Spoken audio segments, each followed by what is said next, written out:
Now we have the instructions given for the robe of the ephod. And here is something that is quite wonderful. Verse 33, beneath upon the hem, if thou shalt make pomegranates of blue and purple and of scarlet round about the hem thereof, and bells of gold between them round about, a golden bell and a pomegranate, a golden bell and a pomegranate upon the hem of the robe round about. The first sermon I ever preached in California as a pastor, I spoke on golden bells and pomegranates.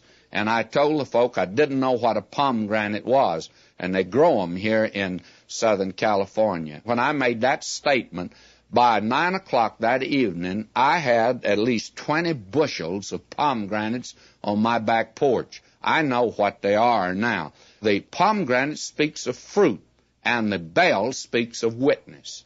And we ought to have both in our lives. There ought to be a witness, and there ought to be fruit in our lives.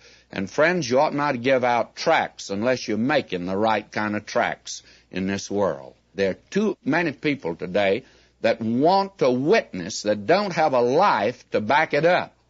And there are also too few today who have a life but are not witnessing. We ought to have a bell and a pomegranate, bell and a pomegranate.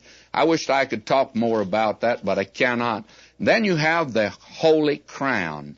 And this is what he wore, the high priest. Verse 36, thou shalt make a plate of pure gold, engrave upon it like the engravings of a signet, holiness to the Lord. And that's the mitre that Aaron wore.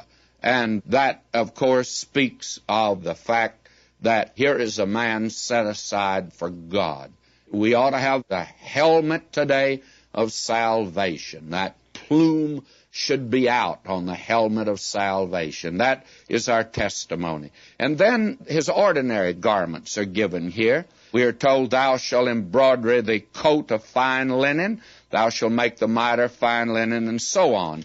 And then he goes on to say, thou shalt put them on Aaron, and thou shalt make them linen breeches to cover their nakedness. From the loins even unto the thighs they shall reach. God wanted no display of the flesh, no nudity around the service of God. And by the way, we ought to keep that in mind today. But here it represents any work of the flesh. And Aaron and those that were associated with him all dressed alike, except Aaron on special occasions.